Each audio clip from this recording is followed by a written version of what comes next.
All right. Now, speaking of, dang damn it. Amazing is what you're speaking of right speaking now. of heavily English productions playing other ethnicities, JM and I got to check out Death of Stalin. Yes. This is a new picture that's actually based on this. Go ahead, check it out.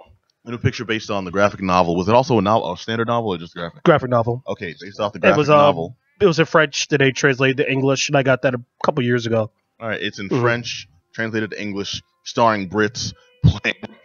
Pretty much. All right, we are all over the spectrum here. But it's basically a story of the political party, the Russian political party, around the death of Joseph Stalin, the Red Tsar himself, and who's going to take over power. The power struggle that ensued, and a lot of dirty laundry being aired. It was amazing. It was amazing. I mean, it stays really close to the text.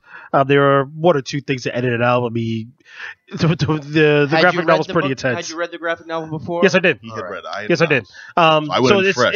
I would say it extends about 95% of the way of the actual graphic novel. So it was really good to be able to see that. And it was just done very well. I'm not gonna lie. When I first went to the theater, I'm like, "Oh, they're speaking English? Wait, what?" Because I was prepared. I was prepared for it to all be in Russian. Well, you remember was that? Didn't bring up Tom Cruise movie again. It was Valerian. Not Valerian. Sorry, Valkyrie. Yeah. Sorry. It's like, oh, he doesn't have a German accent. I'm like, he's not speaking German either. Right? I'm like, what's your beef with it? Like, he's not gonna speak German, so why have an accent? It doesn't really matter at that point. Well, no, those are things they do. What was that? The Wachowskis movie, where everyone it takes place way in the future, where like English and Korean are like the primary society. Oh, so right, they had right. like all these characters who were supposed to be like part Korean. Oh yeah, but they're speaking English and they're kind of feigning these Korean accents, even though it's kind of strained. Yeah, it's along the same lines as that. It's weird. Yeah. I mean, it wasn't totally bad. I was just kind of interested seeing Steve Buscemi portraying Nikita Khrushchev. Yeah. So you're like, hold on, you're Steve Buscemi, like.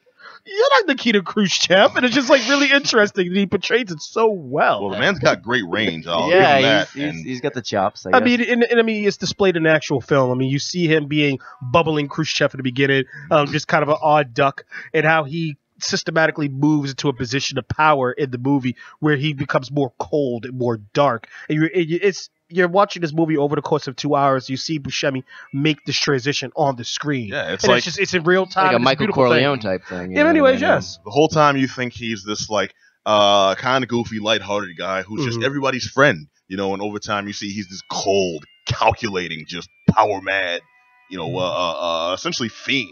Very much he's like the Russian Black Adam Willis. It's hard to picture that performance just in your head, but Buscemi delivers it brilliantly. When these cameras go off, damn. Yeah. I mean, at the same time, he's playing it just opposed to Bera, or starred by Simon Russell Beale, who's primarily a British actor, but I know he starred in Penny Dreadful and Into the Woods, so he has roles in that, and of course with this film. So he plays the obvious antagonist who's immediately trying to make the power play, was already plotting against Stalin to begin with, to try to overthrow him in many ways, and he's obviously the antagonist that you're rooting against. You almost root for Buscemi because or Khrushchev for this matter, for him being goofy in the beginning, but then you notice like towards the edge, like, hold on, wait, he just set this guy up. Oh damn, like he is incredibly calculated. It just worked out very well.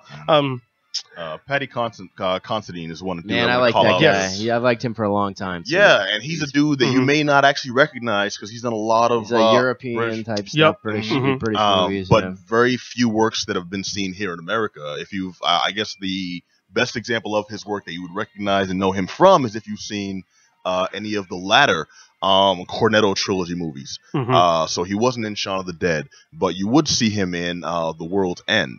Which is my favorite one of the three. That's the it's a good one. I had to see it like 2 or 3 times before it grew on me, but that's where he's from, which shows he's an actor that can do comedy. But also, this was a comedic movie, like not a comedy, but a comedic picture and dark comedy. It's funny. I laugh because my buddy puts on my Facebook page. It was funny, but it wasn't.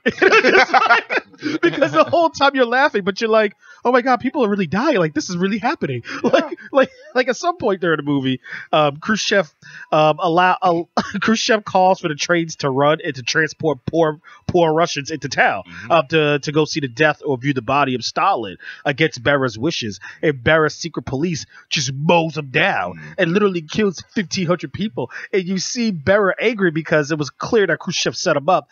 And you kind of laugh and like, yeah, go ahead, Khrushchev. You socked it to him. You're like, but wait, man, 1,500 people just died. Yeah. Damn. Barry You know, played by, it just kind of hits you.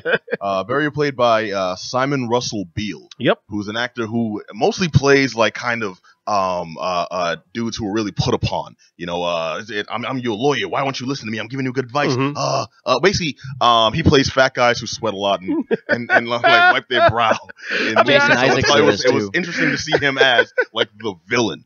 You know, and we get him as the villain fairly soon, but he kind of seems like a guy who's just working behind the scenes until like stuff starts to fall apart. Then he's just not. He's just like, look, I'm taking over. My secret police are taking out these cats, removing the army from power and position. I'm just like, damn, dude, slow down. The body is still warm. The body wasn't even dead yet. Yeah. Still twitching a little bit. Like he thinks Stalin's We can get him dead. to the hospital. He's not. You're gonna make it. Like he thinks Stalin's dead. He rolls up on and whispers something evil in his ear, like "Die, old man, it's my time," and something like that. And like maybe 20 minutes later, Stalin like pops up. It's like, oh my god, Stalin's still alive. He's like, his face turns white. Like, damn it, he's not dead. I do love one scene where Stalin gets up. Like in the movie, he falls into a coma. That's no secret. But he gets up and he's trying to like struggle and like raise his arm, and then the entire room. This was just a really great bit of filmmaking. It was. The entire room starts off. He's raising an arm. He needs help. He wants water. No, he's raising his arm in this direction. He's naming you as his successor. No, wait, he's making a proclamation. No, wait, he's saying that the symbol is the people. Like, where the hell did you get all this? And the old man kind of like twitched a bit. And everyone's like, they're sitting around his bedside at this scene, right? While they're looking at him, and he points up to this picture, presumably. Everyone turns their back and looks at the picture, and he's in the back